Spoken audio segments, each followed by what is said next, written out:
Hi, everyone, and welcome to another exciting edition of Fantasy Football Review. As always, I'm your host, Rob Cash, and alongside me is my counterpart, Douglas Cook. And Doug, Week 8 is past, halfway through the football season, and what are your thoughts so far? I mean, all the viewers at home are dying to know how your fantasy football team's shaping up so far. Okay, well, in fact, Week 9 has passed now. We're about into Week 10, and I know all our viewers are very concerned about my WCOF team with the $200,000 grand prize, so I'm just going to break it down for you real quick, okay? First of all, there are two teams ahead of me. One with 7 wins, one with 6 wins. And then there are 6 of us at 5 and 4, all right? And there are only 4 playoff spots, counting 1, 2, 3, 4. So, as you can see, it's getting quite contentious. Last weekend I had everything that needed to happen, and now of the 2 teams ahead of me, the one with 7 wins is obviously going to make the playoffs. He has the best record and the highest points. It really doesn't even matter what happens from now on. He'll make the playoffs. The one above him, if I can catch up to him, I win the tiebreaker because I beat him in Week 1. So that's where we're at. If I can get ahead of him and keep winning my games and keep the other teams from getting ahead of me, then I win out my remaining 2 games, and I make the playoffs, and obviously we'll win the league. Obviously, the odds are a little against you because, like you said, you had 5 teams that are all 5 and 4. But I hopefully 6 teams. Wow, even worse. It's an uphill battle, but this guy, trust me, everyone back home, this guy's he'll prove everyone wrong, and he'll win it. And if he does, he's going to come to my bar, and he's going to spend a lot of money that day. All right, Doug, what do you think, man? Right now, top quarterback in the NFL is Aaron Rodgers. It's the most fantasy points so far with 205 points. When you look at this top 5 list, who really stands out right now? Well, Aaron Rodgers, Matt Schaub, Drew Brees, Manning, and Brady. These are people that everybody expected. People may have not expected Ben Roethlisberger to be that good at this point in the season as far as the fantasy points. He's obviously a good quarterback, but never really a high-scoring thing. The only thing that I wouldn't have projected is that I would expect the 3, 4, and 5 quarterbacks there, Brees, Manning, and Brady, to be 1, 2, and 3. And the other guys, Rodgers and Schaub, maybe to be hanging on below them. But the big surprise probably might be, Phillip Rivers, although not really a huge surprise because he's one of the best quarterbacks in the AFC. And so really there's not a lot of surprise. People may have been surprised by even Brett Favre. But I didn't have any problem drafting him as my second quarterback over Romo because 10 quarterbacks had already been drafted, and so I'm all set in my WCOF team. A guy like Matt Schaub, though, like I said, you could get this guy around round 7 to around 11. I mean, he's put up some big-time numbers in that Houston Texans dynamic offense. Huge. And the run game in Houston right now is a little undetermined because you don't know whether or not Ryan Moats is going to start or Steve Slayton's going to start. But I can assure you one thing heading into the next week, Matt Schaub is firing on all cylinders right now. This guy probably will remain in the top 5 the whole entire year. I really don't see him slipping out of that because he's got targets like Andre Johnson, Jacoby Jones.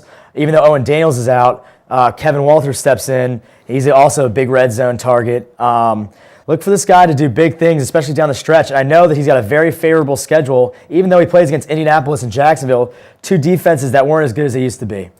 Yeah, now I would expect, it's taken a while for the New England offense to gel, but I would expect Brady to climb up even further on that list through the second half of the season. One guy I wish that was on this top 12 list is a guy like Josh Freeman, rookie out of Kansas State, that stepped in and beat the Green Bay Packers in his first game ever as a starter, completing around 50% of his passes, threw for 200 yards and 3 touchdowns. What do you like about this guy? Is this a guy you pick up maybe, or you look to start next week? If you have some problems at the quarterback position in your fantasy league, Rob, you definitely have to give this guy consideration if he's available on the waiver wire because he is obviously a bright young man at quarterback, and he could help your team out if you are struggling at quarterback, unlike my team. Oh, your team's the greatest. We already know that you're going to win the whole entire league. Elsewhere, to the running back slot, the number 1 running back right now, and you could make an argument for Adrian Peterson or Maurice Jones-Drew is Maurice Jones-Drew. I mean, this guy has proven he's very pivotal in the Jacksonville offense. He's got 11 touchdowns already, and he's caught a lot of balls out of the backfield, but still no touches. But 30 receptions. 30 receptions are so big. And a guy like Ray Rice, who's at number 5 right now, I mean, 46 receptions for Rice. I mean, who would have thunk it? That's on pace. That's on pace for almost 90 in the season, which is like a Marshall Faulk type of number. That's huge, and you don't see a lot. And you don't see a lot of repeat guys like you were talking about, these one-year wonders like Steve Slate and Matt Forte. Where's Matt Forte on this? Even though Michael Turner's number 6, I mean, he was still led all rushers last year. I mean, he's not really a one-year runner. He's in his 6th year. But where are these guys? Yeah, a lot of them are missing. There's some new blood in there with Ray Rice, and the guys that are there that are from last year are Maurice Jones-Drew, who is very solid, and Michael Turner. But then you have this great. What stands out to me is these great value plays like Cedric Benson and Thomas Jones and Ricky Williams on my WCOF team, by the way. These people that you got late in the draft, and we've been saying it week after week. Ronnie Brown and Ricky Williams both checking into the top 12 this week. And there they are in the top 12 midseason. They've been doing this. It's a great 1-2 punch, a very enviable running attack for the Dolphins. I like Cedric Benson a lot, guy from the Cincinnati Bengals. He ended the year last year, like I said in the beginning of our start of the fantasy football show this season. Cedric Benson, the last 4 games, outperformed every single rusher in the NFL. I knew that he was going to come in and have a big season because the Cincinnati Bengals were expecting big things out of this guy. And the Cincinnati Bengals, if you've looked at them, they're number 1 in their division right now, and that's for a good reason, I think, because Cedric Benson has really lightened the load off Carson Palmer's shoulders, and he's really going to drive this team into trying to win that division in weeks to come. And I really wanted this guy on my fantasy team, but it came down to the time I had to draft him, and I forgot from not playing WCOF for last year, so I had a 2-year hiatus, and I forgot that any player that you covet, you have to draft him a round earlier than the ADP says you draft him because other players are coveting him as well. But congratulations if you got Cedric Benson. That's a great value play. You finally got value on him. You've never got value on him in the past because he's always been overdrafted early. Now you got value on him. And let's move on to wide receivers on that note. I doubt if anybody thought Vincent Jackson would be the top wide receiver at this point in the season as far as fantasy points, but the others, most of the top 5, no surprise. Reggie Wayne I expected to be number 1 this year, even though I drafted Randy Moss with my first-round fantasy pick because I thought maybe I could get Wayne in the next round or whatever. But Vincent Jackson, a pretty good value play for those guys that got him because he's number 1, and Fitzgerald still getting it done. Austin Miles being the big surprise in the top 5. That is, like you said, you hit it right on the head, Doug. Austin Miles, a huge surprise. Who knew that this guy was going to come in right away? I know Tony Romo was a little inconsistent in the beginning of the season. A lot of guys dropped Austin Miles because in the first 3 games, he only had 1 touchdown and, 6 catches? Now this guy in the last 5 games has caught 21 balls for 6 touchdown grabs. I mean, how can you not overlook this guy right now? Especially a pivotal part of the Dallas Cowboys season. Their schedule is a little tough upcoming.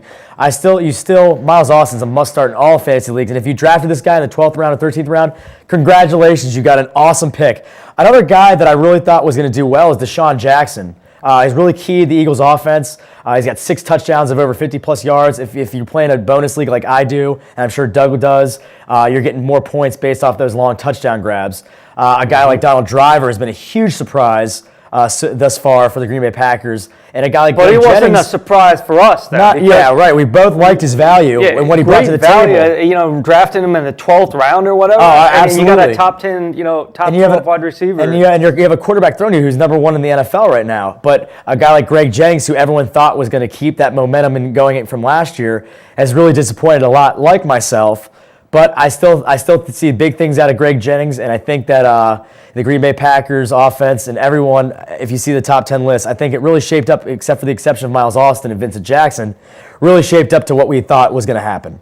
Yeah, and you know what? As far as the Green Bay offense goes, I mean, that brings up a good point. The law of oscillation of that receiver, that standout receiver from last year, especially if there's 2 good receivers on the team, as in Donald Driver, a lot of times they will switch places a little bit the next year, and that kind of